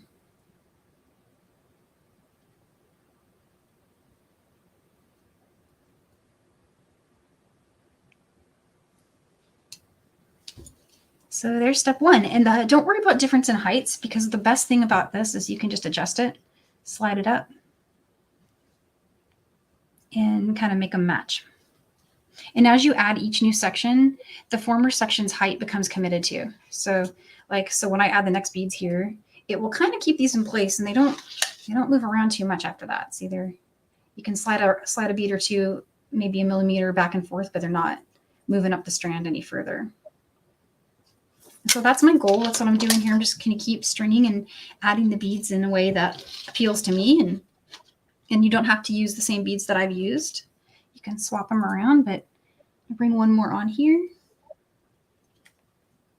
Do the same 3 rolla. And the rolla are going on both strands while the beads are going on just one. It gives air to the design. Makes it just look even more like a web. And I'm going to grab a square crystal. Now in that one, I felt strongly like the shiny side was going to be my front. So I'm putting that one in the front of the wire. And then 3 rolla coming on both of the medium soft flex strands here. Okay. And so next up, I'm going to do 2 things that are different. So in one side, I'm going to string one of these beautiful beads. And how I did that, the way the holes are situated on this bead is you have a clear opening on the bottom. And then when you get to the top, you'll want to kind of choose which way to go. So this is the bottom. And as you come up, what I did to make it so that it stayed, exactly like front and center is I kind of crisscrossed the wires through it. So I brought it up like this and brought that one out the back, and then the other one coming up this way and out the top. So how that looked was starting from here. So see, this one's exiting from the front like that. I'm going to take this one back out, just kind of flip it over and push that out the back through one that's closer to the top there. There we go. I love these roses because you can really, and any of the Jesse James cage beads, because you can really string them in so many different ways. Oh yeah. Yeah. So true. And that was a really great technique for getting that bead so perfectly straight. I love it because it can make the, as you're wearing it, it makes it the focal that you see as the very first thing, like at the front. Like it doesn't turn sideways ever. Mm-hmm, mm-hmm. Yeah, I see what you mean. And so over here, I'm going to do something a little different. I'm going to grab one of these cool jack spacers. And with one of the strands, so separate your strands a little bit here. Take your spacer and hold it, kind of like at an angle, a 90-degree angle. Bring one through this way. And one through this way. And this was that technique from Seed Bead Revolution. That was just this gem. Bring it down like that. Leaving some air. And then bring this up like that. And so there's your kind of, and it moves. You can move it around, but it's tighter move, right? So you can slide it, but it will hold its position otherwise.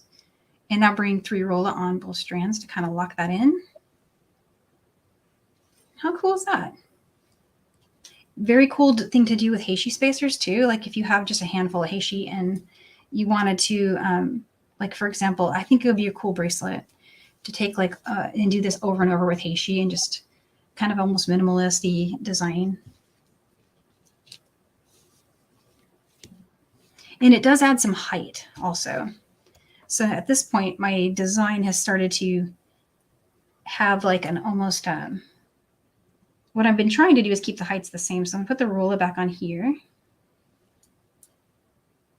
But what I was meaning there is that it enabled me to make the spacer match in height on my necklace with my rose.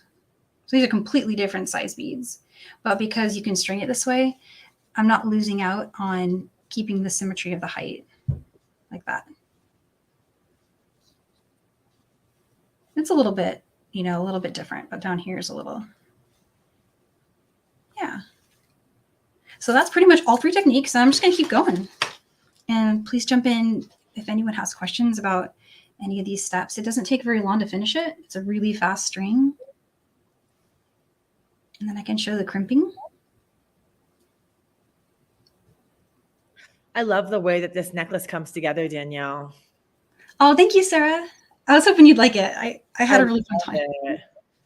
And I just think it's so fun to do a stringing project. Like it's very, you can allow your creativity to go wild. Like Danielle just showed us 3 different ways to string. So that's cool. But really like we can all make this project however speaks to us, let the beads do the talking and then string them in the way that feels best. Absolutely. I love that. Let the beads do the talking. That's cute. And it's actually exactly what I was thinking is, what does this bead want me to do? and it wants to be seen. So that's what we'll do. Wow, that is so cool how you do that. So it's just literally just like crisscrossing the spacer bead through its hole. Yeah, I mean, this is so much potential for, like a lot of like the African trade beads, like the spacer disky kind. Those you want to see them, and a lot of them are like they're 12 millimeter discs, and like what are you going to do with 12 millimeters, right? So being able to see it, this is one way you could do that. Yeah, and it just gives the spacer bead such different life, to be able to see this side of them. Yeah, exactly. So just bringing on one of these, and at this point I'm just kind of freestyling, just going.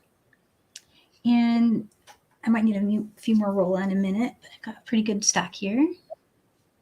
I used every bead in the strand, with the exception of this one I saved for the cat. And then these became earrings because I thought that I needed earrings. But all the other beads got used, including those little spacers. Oops, I left one of my beads out there. I am a big fan of seeing our designer friends use all the beads in a set. Like Brittany used every single bead in that bead mix yesterday, and I thought that was just so impressive. I thought that was just the coolest thing ever. I mean, that was so neat. She used every single one. Yeah. It's like an MVP status award to be able to use every single bead in a Jessie James beads mix. That's a lot of beads. Well, she had the biggest challenge because there were a lot of beads in that mix for her to use up. There were a lot of hard. Yeah, and then all that cord too. And if you are just tuning in today and have no idea what Danielle and I are talking about, this was part 1 yesterday of the Trick or Treat jewelry design event with Jessie James and Softflex. Part 1 was last night. It aired at 7 p.m. Eastern, but you can catch the replay over either on the Jessie James or Softflex pages in the video section. And we'll be posting these videos to our blog and sending out emails next week. So don't you worry if you missed something. We'll keep you up to date. I'm going to go back and make Brittany's. I definitely want to make that one. I know. I'm really excited to make Sarah's candy corn necklace too. I was going to do it before class started today, and then I just ran out of time. So after this is over. Yeah, I made a start on candy corn, and I just haven't started the one from Brittany yet because I need to watch and see like a couple of the things that she was doing where she wrapped the fairy silk. I want to study that a little bit more. It's just so cool. So neat. And I'm just going to bring on the spacer here. I'm going a little faster because I was figuring everybody's pretty much got it, but please let me know if I'm going too fast. Look how cool that Heshy spacer looks. I mean, that Heshy spacer is so teeny. It is a sliver on the strand. But then when you string it up like this, Danielle, when you use that technique, wow, it just, I don't know. It just lets the spacers shine. It gives them their time in the sun. It does. Yeah, and then you get lots of like a cool like webby looking effect, and I just thought this was like the perfect Halloween. Uh-huh. I'm getting pretty close to being done on that side. Almost there. Got those 3 on. And on this side, I just thought I'd do another one of these little loops. And this is freestyle at this point. I'm not really matching what I did before, but I'm going to try to use them all. I've only got 3 beads left.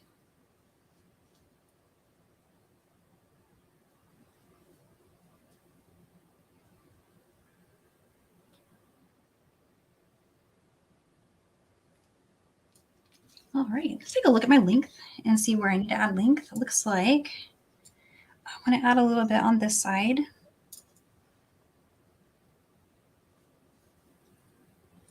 So fun.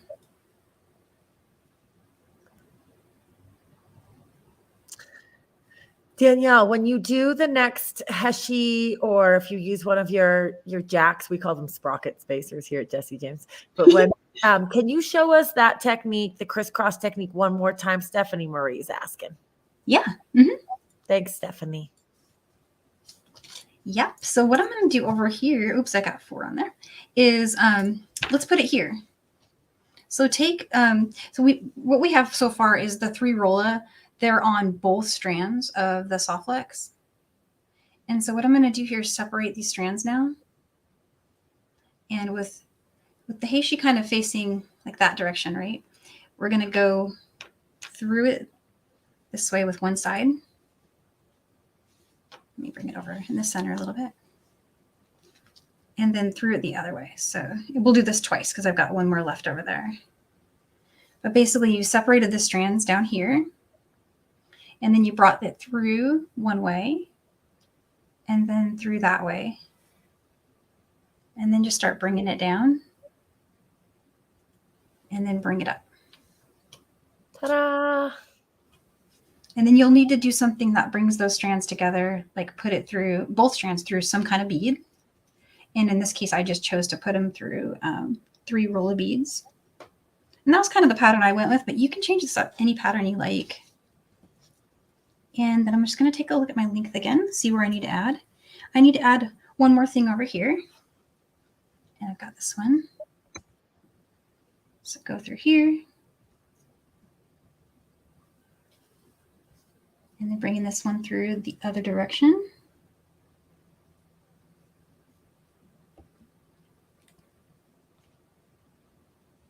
And we'll just bring that up, all 3 going through the rolla. And you can adjust this now that the design is fully strung. You can take a look at it and think like, oh, I want it to be a little different sizing. Anything can be slid. Anything can be moved if you want it to sit a little higher or lower. And now I'm feeling like this one could come down just a little more. This one could come up a little bit. But it's an intentional move. It's not going to happen unless you're actually kind of willing those to go, which is cool. So when you're wearing it, you can be confident that it's going to stay at the length that you'd like it to and how you strung it. And I kind of offset the roses from each other a little bit, so they show up a little different spot. And then I got some crystals here. They're also kind of offset from each other. But yeah, there it is in a nutshell. So all we have left to do is finish these ends. And I did a really simple finish on those. It's just basically a crimp, but we have to terminate more than one strand with the crimp. So that's the other, like, just absolute gem of knowledge that I got from Seed Bead Revolution, is how to do this kind of finish with a crimp. I'm going to pull out 2 crimp beads. And on one side, I'm going to need a lobster claw, and on the other, I'm going to need a jump ring. So there's my jump ring. And I'm going to grab my tools really quick. So I'm going to close up this jump ring first, so I've got it ready. I love that the thoughtful inclusion of matching findings. That just made my day. I thought that was really cool. And here's one of those. So lobster claw, jump ring, any size, whichever one you want, and 2 crimps. And I'm going to just do this 2 times so you get to see it twice, starting with this side. The first thing you'll want to do is bring the crimp onto both wires and then bring that down to the place where you'd like your crimp to sit.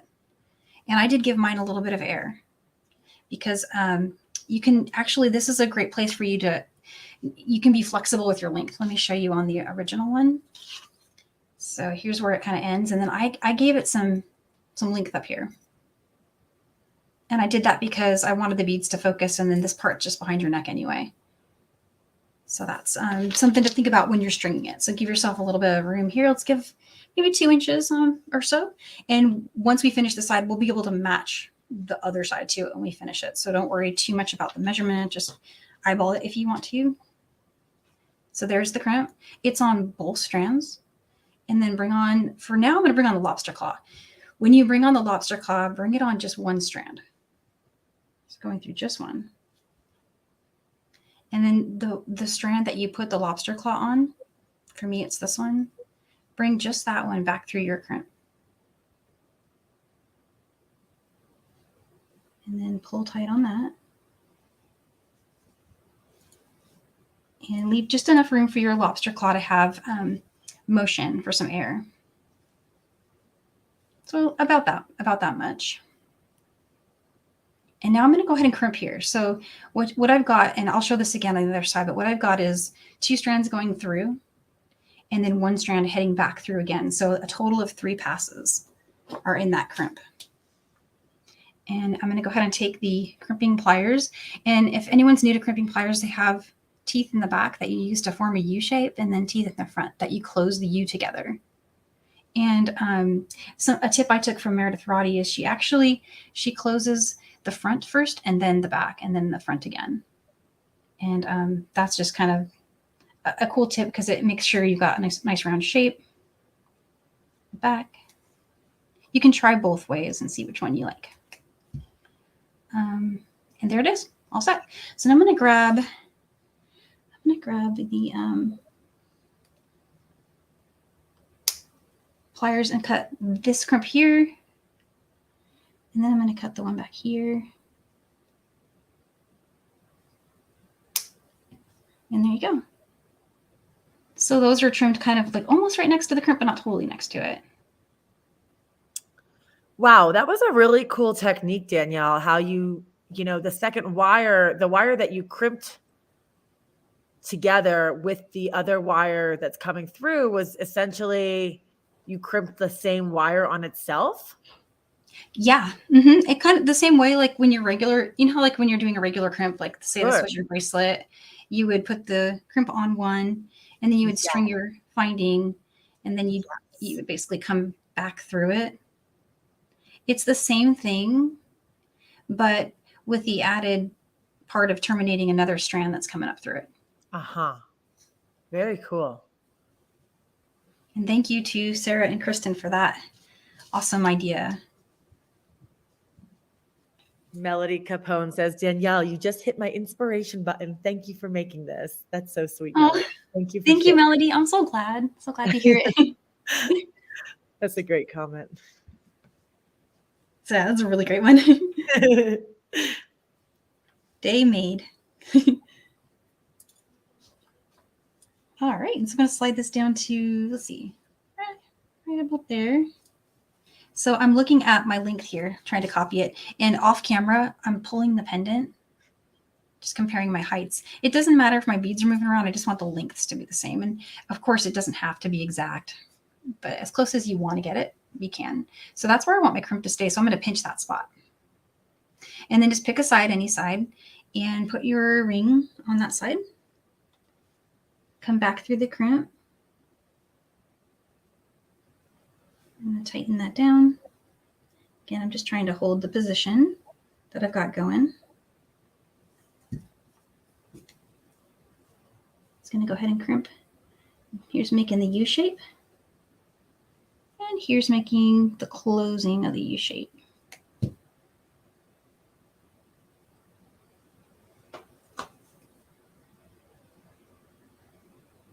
Trim there.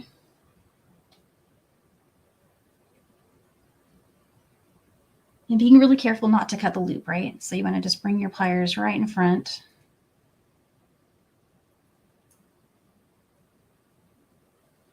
There we go. I'm always really careful at that step because it's terrifying. But yeah, just cutting really close to the crimp there, but not quite. So you can kind of see it's just hidden there. And there's the necklace all set. So cute. And so that is the necklace. Would you like to see earrings? Do we have time for earrings? Yeah, we've got time. So here's the ones I made earlier, and I'm just going to change it up because I want to use the chain reaction. Okay. But they same exact steps that I've already got going for these. It was just 3 different lengths of chain, and then adding these little dangles to the end, which you can do or not do. It depends if you like them. So, because I was looking at this one over here that I had started, and I actually felt like it's pretty without putting an end on it. So I was going to just look at it and maybe just decide, kind of design on the fly and see, but that alone is gorgeous. I'm going to move this a little bit. And it brings out the shine here from this crystal. Yes. Oh my gosh. I love it. So you guys can try to choose whatever you want to do, if you like it or not, if you wanted to put these on the end, but I'll show you how I made these because I feel like those are kind of fun. And so you'll need craft wire. This is what Jem was just using. I'm going ahead and open a little bit of this and I did about 4 inches, 4 or 5 inches or so.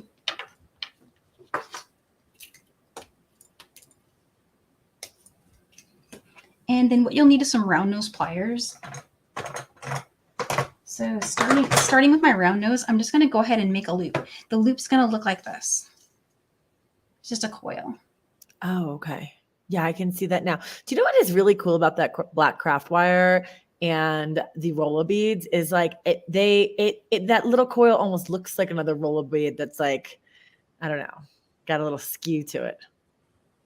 Oh, it does, huh? Yeah. Oh, I like it. I think that's really like it looks like I don't know, like it looks like a spiral piece, like a wily spirally piece of hair or something like that, like a curly Q. Super cute. It does. I was experimenting with making it more like, you know how when people make the pumpkins, they kind of like pull. Yes. Yeah, I do. That could be cute too. I made a couple like that and they were catching in my hair. Oh, okay. No, not as cute. But I loved it. I still love the look though. So it's just a choice. Like, which one do I like? I don't know. It's worth it for fashion. And all I'm doing here is I just kind of making a coil. I put it on the end of the pliers and made it to my desired height. And then just went ahead and bent the side upward. Danielle, I noticed that you used some flat nose pliers there that had a really skinny tip. Would you recommend using flat nose pliers or would you use a round nose? Oh, definitely round nose. Yeah, these are round nose. They just kind of look weird. Yeah, they're a strange one. They are round. They're just kind of really tiny. Okay, I can see it now. Yeah, but regular round nose pliers is what I'd recommend because otherwise it one side it would make like a D shape kind of. Yes, okay. But of course that could look cool too, so you could try that too. I feel like that's why I love jewelry. There's just no rules. You can do anything that you want to try, and then you'll come up with something beautiful. Absolutely. And I just kind of played with it to how it sits. They're all different. None of them are the same. They all have their own character. Here's one where I kind of like tried to pull them out a little bit. It reminds me of a child of the 80s that I am. I don't know if anyone else can remember this, but there was this perfume by Debbie Gibson called Electric Youth, and it had a like electric coil inside the perfume bottle. And I can't make this without thinking about that. That's so awesome. I made my mom go get it for me. Like, I need that. And she was like, I'm sorry, but 4th graders don't need perfume. I'm like, I need it. So cool. Except this wire was pink. That's where I'd be definitely thinking about that. And so before I close this up, I want to think about where I'm putting it. So all I did here was I cut these links from the chain reaction. So let me grab one of those. And should I show that part too, making this? I think everyone's kind of seen it before, but. About the waterfall? Yeah. Sure. Let's do the coil and show us that end piece first. Okay. And then, yeah, just show us where you cut the chain reaction so we can get a visual for that. Perfect. Yeah, I'll do that. And oh, sorry, go ahead. D, just to answer your question, yes, that is a coil. It's not knotted. It's not a knot. Yeah, it's not. It's just a coil that I thought looked cool. And this wire, when you work hard in it to do that kind of a twisting, it's strong. Like when I tried to pull it out to make the coil like kind of like dangle more, it took a little bit of strength even to do that. So this is very solid, I feel like. And all I'm going to do is just do a quick wrap. And I love the craft wire because it's very forgiving, and it does make it easy for me to use my hands. I'm better with my hands than my tools. Coming in here.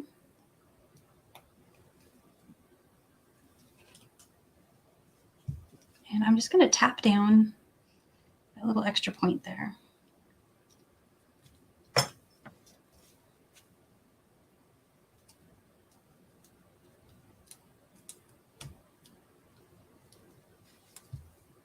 So I thought that was cute, and it gives it a nice little accent.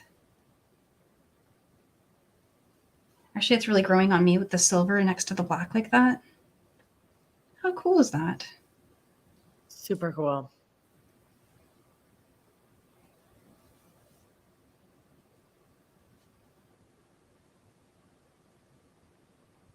Yeah, I love that.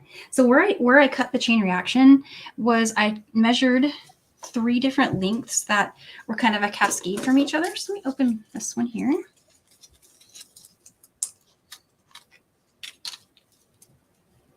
And so I kind of started with the bottom one. So showing the crystal all the way up. So what I did is I cut the jump ring just above that bar. So that's the 3rd bar up from the crystal. And it's the bar itself that I slid onto the chain, onto the bottom part of my wrapped loop. So there's that one. And I'll probably use this wire to make a wrapped loop later. Put that on there. And then the next one, the length for that one is just going to be 1 bar shorter. So I'm going to remove that one and that one. And I always get sad cutting the chain. I don't like cutting it, but it's so pretty. And so that one is going to be the middle length one.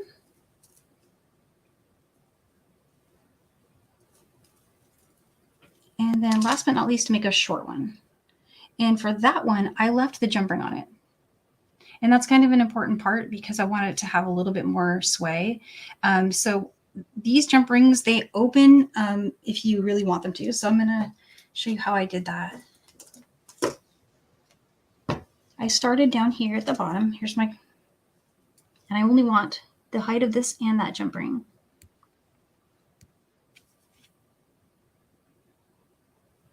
And the seam, you can actually see them. They're soldered. The seam is just right there.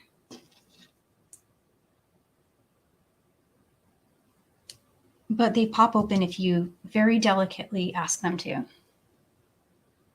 Because the solder is, it is soldered, but it's not like soldered so much that you can't just kind of will it to come open. And then go ahead and close that up. And I'm going to use that one to make it dangle right on my wrap loop. The only reason I didn't have this one go directly from the bar like the other two is because when I displayed it, it kind of needed that. It needed the extra room. Did my other one wander away? Where did they go? So there's my medium and there's my short one, but my tall one has wandered off. It can't have gone far. It can't have gone far. You're right. Where did it go? I wonder if it's because it was attached to the chain there that it just didn't come free. I think it's this one. Okay, I'm going to make a new one really quick. Let's see. So there's that one. Yeah, so 1, 2, 3 bars. So I'm going to cut this one right here. The jump ring, not the crystal.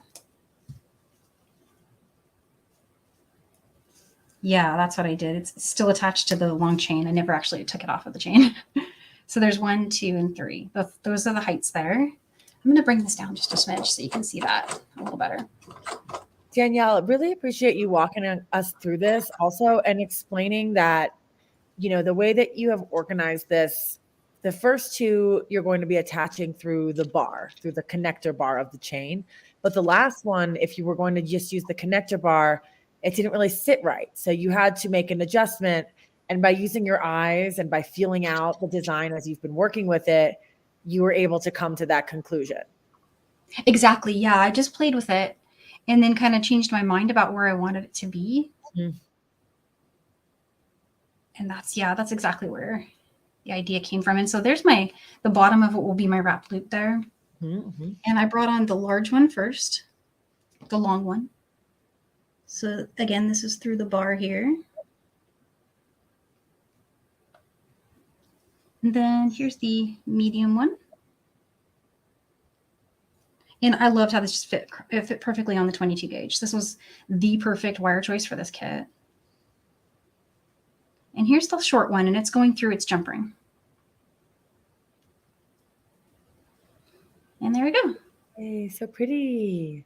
So they have all the sway you want them to have, and they're flowy, and it looks really pretty. And then you can just finish your wrap loop.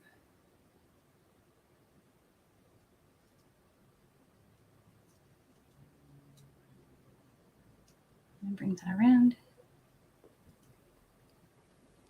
I like to do 3 coils. I know everyone's got their own count that they like, but that one's 3 is what I always go for.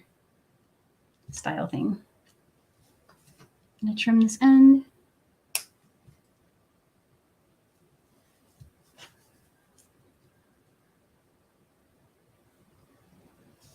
And with my chain nose pliers, just to kind of flatten that down a little bit.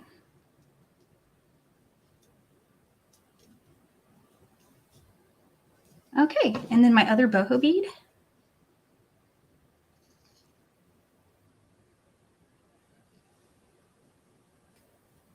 So pretty.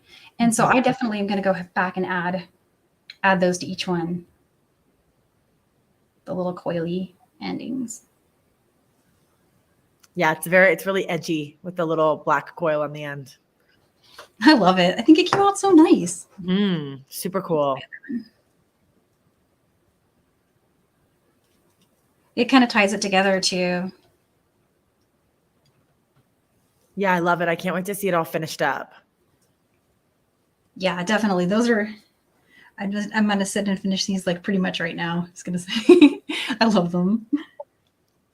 And for everyone who's either making along at home or has the kit, or if you still want to get the kit, there's a link or Jesse James Beads. You can get it, and also the supplies, the wire, and all the fun doodads, the findings and whatnot are coming from Softflex. I cannot wait to see how everybody interprets this project on their own. So don't you forget to post your pictures. Oh yes, definitely. I need to see them. So that you said there's still kits available. Yeah, we have just a few left at Jesse James Beads. Here, I'll drop a link. And then also there's a few at Softflex too. And the cool thing about the Softflex kit is that peridot wire is discontinued. So you can't get it anyplace else. Oh, really? Oh. And then of course, Jesse James Beads, everything that we design is limited edition. Get it while you can. Yeah.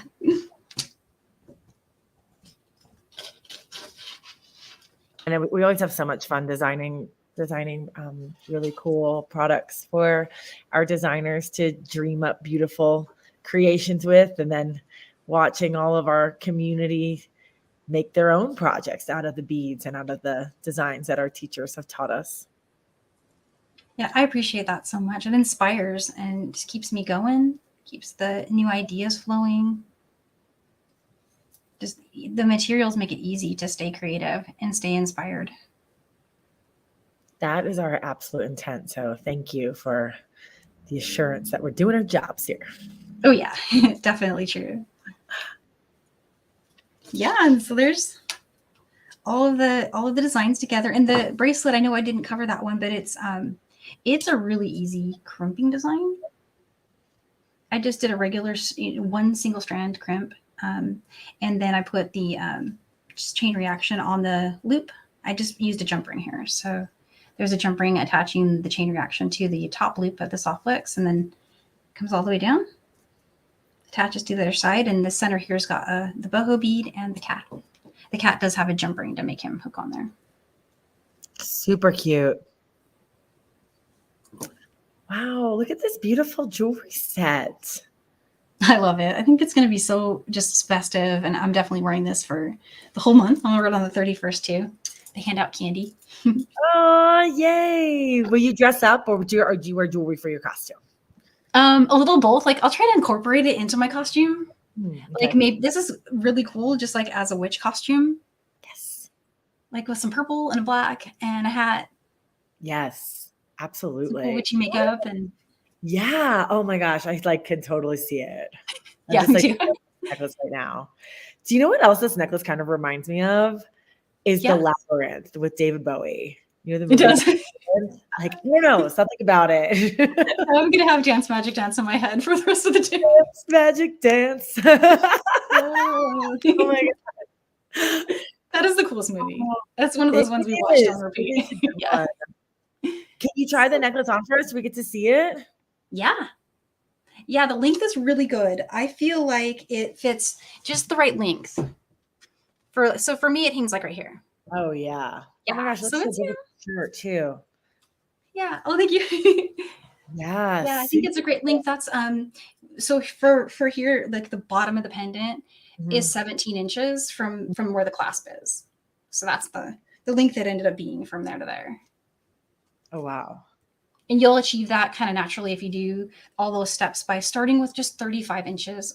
Both of those strands is 35 inches, and you'll get to that length from starting there. Okay, 17 inches from top to bottom, but around. Yeah, from like here to the very bottom of the pendant. And the beaded part is probably closer to a little bit like 14 and a half. Because it's a pretty big pendant, and this gives it a real drop here. Yeah. Yeah. I love how it's like almost like a mandala style drop, the way that you used all 4 cords going through that little bottom beaded section. How neat. I think I was feeling a little inspiration from malas too. That is exactly how you start your mala. You bring those strands up and then you need 2 sides to knot. Yeah. So very cool. It's beautiful. Oh my gosh. Everyone in the comments is just going gaga over it. Like the feelings are mutual, everyone. Oh, yes. Yeah, I love it. So gorgeous. Well, this is go ahead. Okay. Yeah. No. You tell me. Well, I think since I have 2, I think I know one of my friends, or probably my mom, is going to want this. She's probably watching now like, hey, that one's mine. I know all of the friends and family of our jewelry designers are so lucky, don't you guys think? Because, you create the jewelry prototype, and that's what we use to, let everybody know what's upcoming. And, so there's not like, it's not a design on the fly, so to speak. And then you actually have to make the piece on camera, and then you don't have 1, you have 2. So then a friend or a family member gets to reap the benefits of their kin being an amazing jewelry designer. Exactly. Yep. She keeps watching. She's like, yep, that one. She makes a list. Oh my God. We should have a show sometime where all the moms come on, like Brittany Chaver's mom. That would be cool. Comments yesterday, and she posted a picture that her mom was wearing the jewelry piece that she made yesterday on the show. Her mom was wearing piece 2. Oh, I saw her post. That was so cute. I know. Oh my gosh. And my mom is Karen James. She's our co-owner of Jesse James Beads. I don't know. It'd be really nice to have, like we were saying yesterday, bring your kid to bead class day. It would be really fun to have bring your mom to work day too. Yes. Yeah. The number 1 recipient of all our jewelry creations from the beginning, right? So they know our starting point. They still have like the first pieces we made, everything like that. So yeah. Proud mama moments. Have them bring those pieces. That would be really cool. Yeah. Yes, I agree. Well, Danielle, this has just been such a treat. This entire process, this entire event. I know that myself and Sarah Ayler were super excited to get you on board to do our very first experience with Jesse James and Softlex. We do these events a couple times a year, and we have a lot of gratitude for the love and the design effort that you put out, and just how amazing you make both of our brands look. So Danielle, from all of us at Softlex and at Jesse James, thank you. Thank you so much. I appreciate it. We always have a lot of fun when we get together, us designers and these really cool brands that are out there. Again, from Jesse James and Softlex, I want to thank all of the designers for coming out. Brittany Chaver, Sarah Ayler, Danielle Wicks, and Jem Hawks. It has been an incredible roundup of technique and skill and mastery that we have gotten to experience yesterday and today. And it's just so wonderful for all of our fans that are watching online, whether you got the kit and are making along, or you got the kit and you're going to make later, or maybe you're going to get the kit and make at some other point. It's really great for us to be able to come together as a community and enjoy these classes and just, take a chance on inspiration. So thank you for everyone for being here. Thank you. Thank you so much. Appreciate it. So, Danielle, we will see you online somewhere next week. I know we're always so blessed to be able to catch it on the interwebs. Thank you. Yeah. The I next, think go ahead. go ahead. Yes. Sorry. I think I've got classes next week. I put a calendar for all my stuff on my website. Oh, Yes. okay. And tell us, everyone who's watching, where can we find Danielle's classes and events on your website? It's DanielleWicksJewelry.com. And the very first thing you'll see at the top is calendar. You can click on calendar and it'll show you all the stuff I have coming up. Awesome. Yeah. And then find the ones that you want to watch and save them in your own personal calendar. That's what I do. Whenever I see something that's coming up online and I don't want to miss it, write on in the phone set a reminder. That's what I do too. It's a good idea. Thanks for letting me share that too. Absolutely. Absolutely. That's the thing. Like with the sharing is, it's the old adage that sharing is caring. And it really is true. Super generous. I appreciate it. You bet, Danielle. Well, we will see you somewhere around the bend. I will be in touch soon, I'm sure. And guys, have a wonderful, wonderful weekend. I hope that you enjoyed the trick-or-treat jewelry making party with Jesse James Beads and Softlex. Have a wonderful, wonderful start to your Halloween season. And we will see you sometime soon. Thanks, guys. Bye, everyone.